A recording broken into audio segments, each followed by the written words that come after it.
We're so glad that you joined us today to discuss the Department of Defense peer-reviewed Young Adolescent and Pediatric Cancer Research Program, our appropriations request for $30 million for young adults, adolescents, and pediatrics.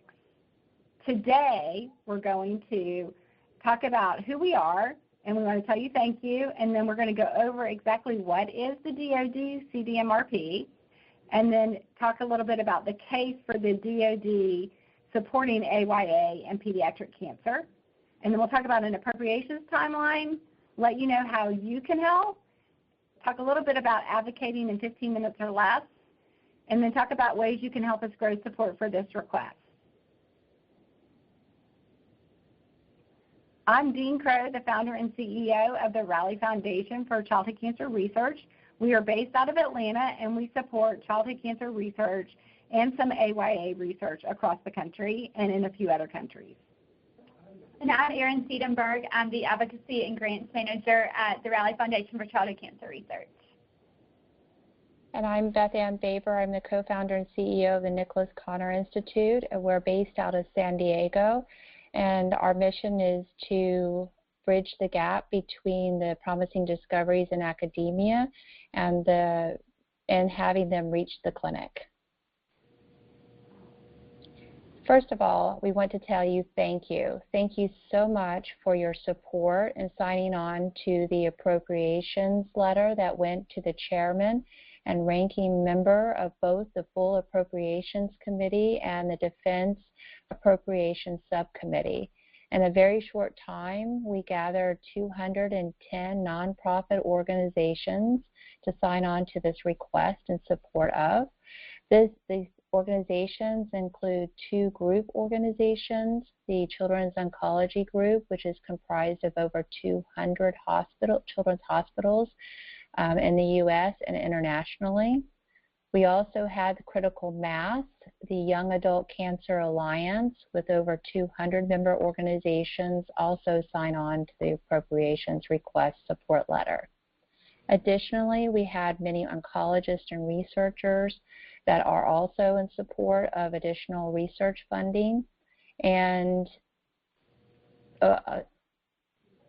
55 patient advocates as well as their family members. Now, what did you sign on to? You signed on in support of this programmatic appropriations request that was entered into the appropriations on March 17th by Congressman Mike McCall and Scott Peters. This request is the creation of a new program within the Department of Defense Congressionally Directed Medical Research Program that funds other types of medical research, including cancers like breast cancer, prostate cancer, lung cancer, and ovarian cancer. And this request by Congressman McCall and Scott Peters was for $30 million for a peer-reviewed cancer program that would look to fund the best research for young adult, adolescent, and pediatric cancers. So what is the DoD CDMRP? It began in 1992 with the purpose to fill research gaps for funding of high-impact, high-risk, and high-gain research projects that other agencies like the NIH might not venture to fund. Part of the hallmarks of the CDMRP include investing in groundbreaking research, targeting critical gaps, using a two-tier peer review system, involving consumer advocates throughout the entire program cycle, and funding a full pipeline of research development, including basic, translational, and clinical research. We really feel like we hit, especially the critical gap, and using advocates throughout the program cycle. So we're so glad you're a part of this.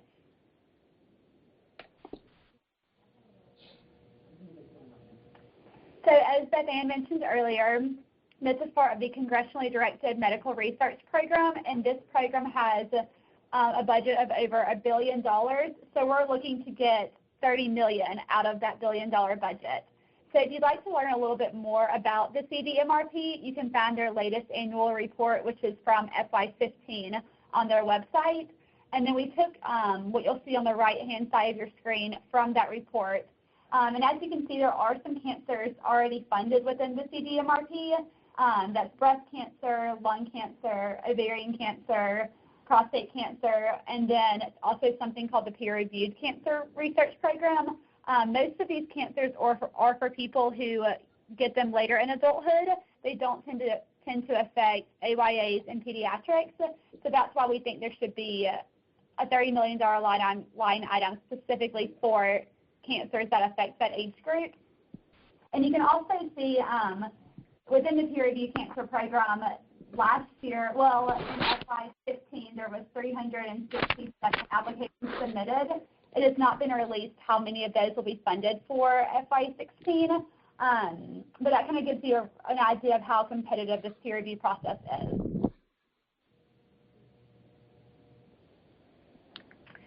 So we wrote a white paper about the case for the DoD, AYA, and Pediatric Cancer Research $30 million ask. And what we mainly focused on is that 86% of the active military falls into the AYA age range.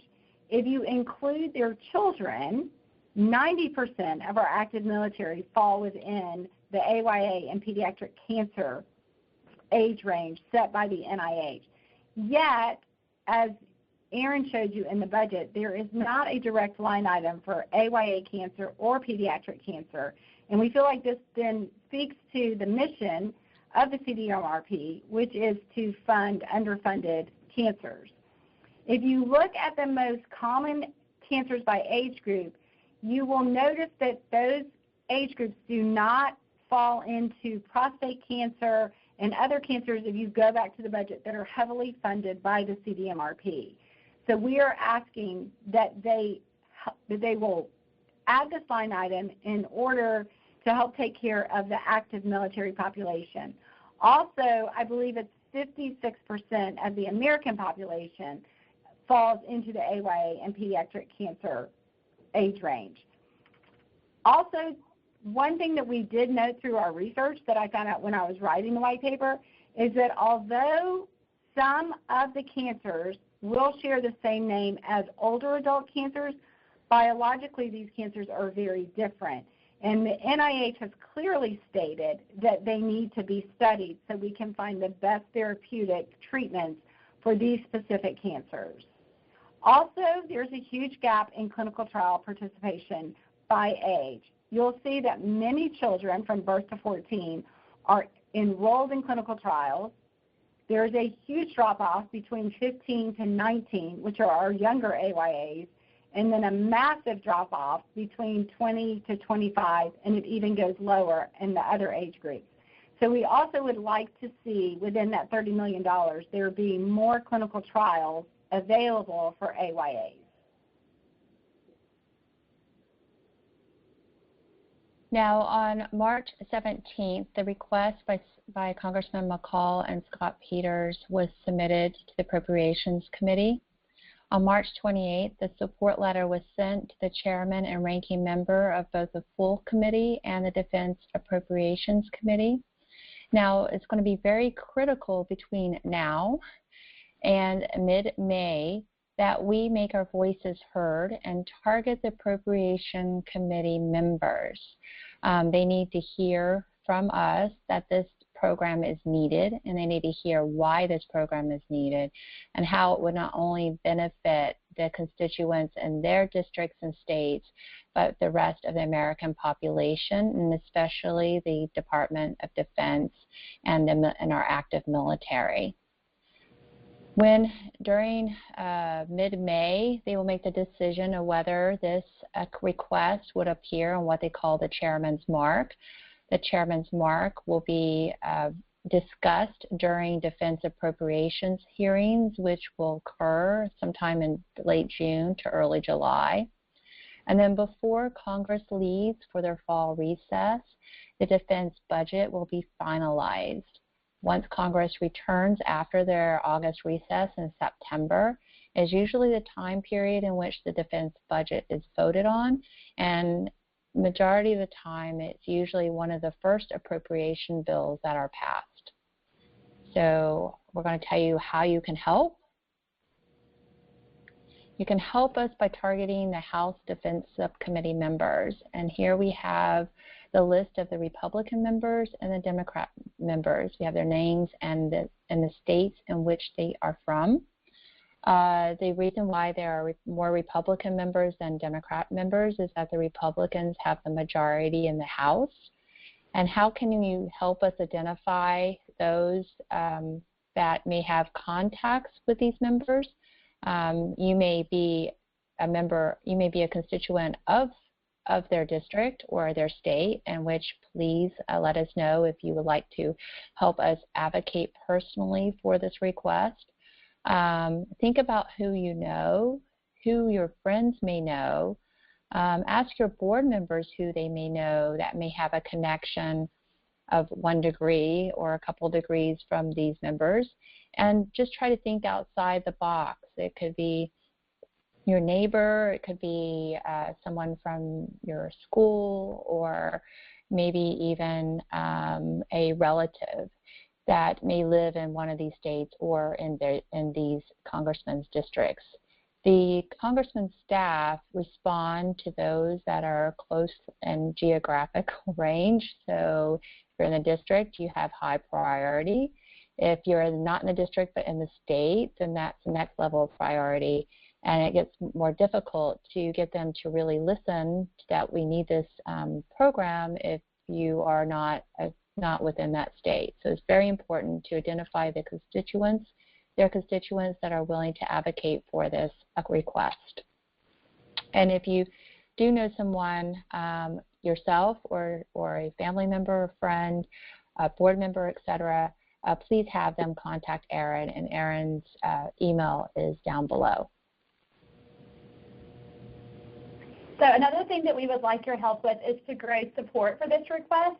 So as Beth Ann mentioned at the beginning of this PowerPoint presentation, we do have a substantial number of organizations signed on already, but we are always looking for more. And then we're also looking heavily for patient advocates and then oncologists and researchers. So again, if you know of anyone where maybe you were treated or your child or spouse was treated, definitely reach out to those oncologists and researchers. And then if you yourself have not signed on yet, we would love to have you sign on. If you are interested in signing on, please email me your name. If you're part of an organization, let me know that as well. Also your city and state and your email address. By getting your email address, we can keep you up to date with how we can use your help, and then also just kind of provide you updates along the way. And again, my email address is listed at the bottom. We just wanted to real quickly talk about if you were able to secure a meeting with one of the members of Congress, whether it be in D.C. or in your district in the home state. You generally have about 15 minutes with the congressman. And what you usually spend about 3 minutes finding that common bond. Who do you know? Oh, you like Breyer's vanilla ice cream, so do I. Just random things just to kind of establish a rapport. And then you really need to work to be able to tell your personal story in about 3 minutes, which can be very difficult, especially because our stories are so personal and mean so much to us. And sometimes we can feel like we're dishonoring our loved one when we condense their story down to 3 minutes. However, it's a very important exercise because we're only going to have 15 minutes with these congressmen, and we want to maximize the time that we have with them. We will send out some recordings later of how people can share their story, of people actually sharing their story in 3 minutes or less, but really start working on sharing your story or your spouse's story or your teenager's story or your child's story in 3 minutes or less.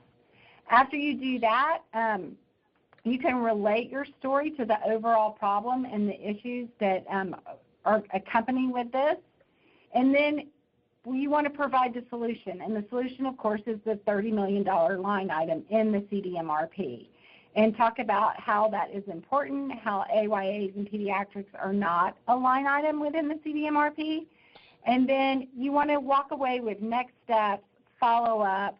What is everyone going to do? Do they need additional materials? Do they have questions? If Beth Ann, Erin, or myself are available to go to a meeting with you, we are more than happy to do that.